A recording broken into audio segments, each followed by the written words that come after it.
Ahoy hoy! See, I told you I'll be back.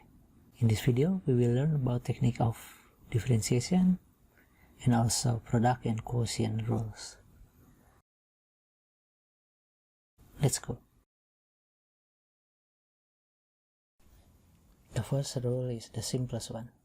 It is the constant rule. So if we want to derive a constant function, then the derivative of the constant function is 0. We can see in the proof of this. So if we want to use the definition of derivative, we will have f prime x equals to, yes, that one, but because it is constant, then we will have fx plus h is c and fx is also c. So c minus c is 0, then we will have f prime x is 0. We can also see why the derivative is 0 from its graph, because the slope is 0. From here on out, we will omit the proof for these rules because it's either too complicated or too tedious to show it here. If you are interested in the proof, you can ask your teacher. So the next rule is the power rule. The derivative of x to the power of n is n times x to the power of n minus 1. Here are a few examples. The derivative of x cubed is 3 times x squared, and also the derivative of square root of x is half x to the power of minus half. Next is the constant multiple rule. If we have c times fx, the derivative of them is c times the derivative of fx. You can see how it works in these two examples.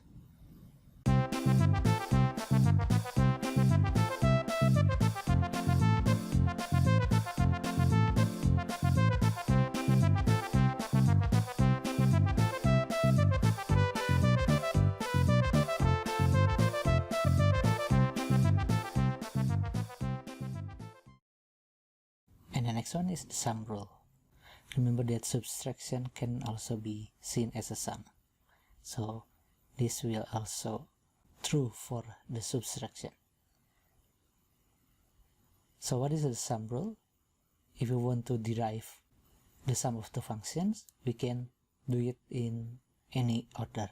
So we can sum them first and then derive them, or we can derive them and then sum them. We can see it in the examples below.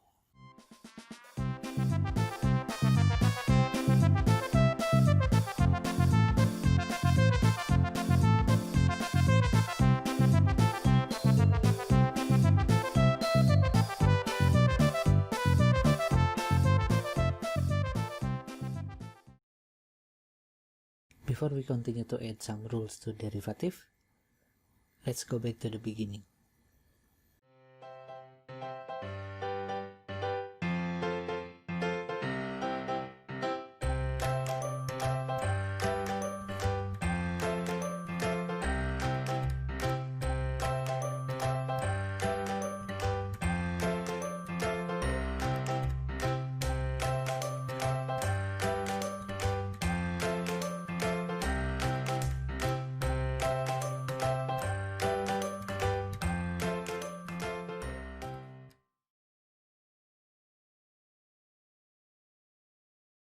Now that the flashback is over, let's introduce some new concepts.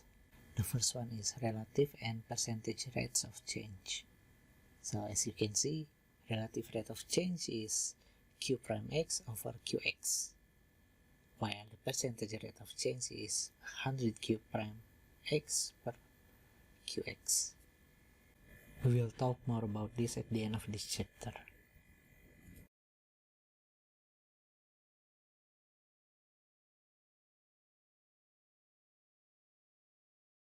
The next one is rectilinear motion. This is about, let's say, a particle that moves along the line. So this particle will go back and forth. If the position of the particle given by st, then the velocity vt given by s prime t, and its acceleration is at given by v prime t, or, well, that's in the next section though, so I will not say it. Okay, now this object will be advancing when vt is more than 0. This object will be retreating when vt is less than 0. And this object will be stationary when vt is 0. It is also accelerating when at is positive and decelerating when at is negative. Now the edges are over. Let's go back to the rules. So the last two are product and quotient rules.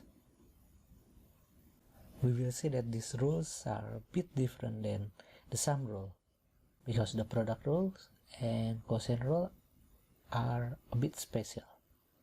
What's so special about them? If you remember correctly, the sum rule states that it doesn't matter if we want to sum them and then derive them, or the other way around.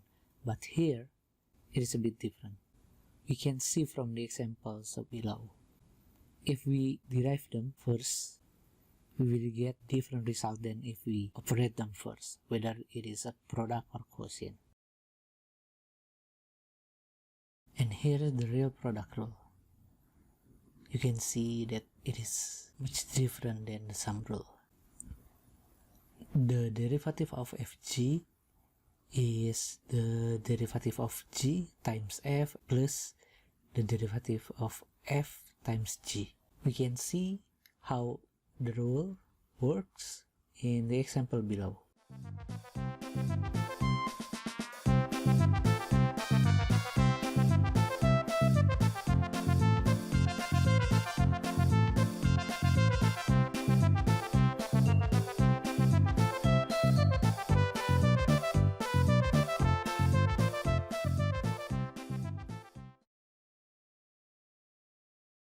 Let's have one more example.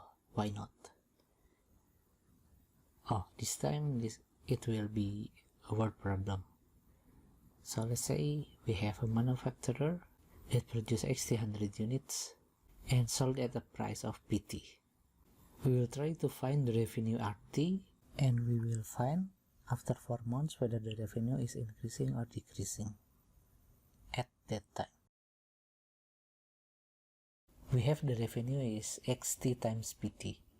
Now if we want to find the rate of change of this revenue, then we have to find the derivative R prime T. Because RT is a product of XT and PT, then we have to use the product rule. So we will have this long formula for R prime T. At T equals to 4, the revenue is changing at the rate of R prime 4 minus 14. So after 4 months, we have that the revenue is changing at the rate of $1,400 per month in a bad way. And so we come to the favorite part of any lecture video, the very end. This is the quotient rule. It is a bit more complicated, but there is a similarity between product rule and the quotient rule. You can see in the formula in the blue box. You can also see how the formula works in the example below.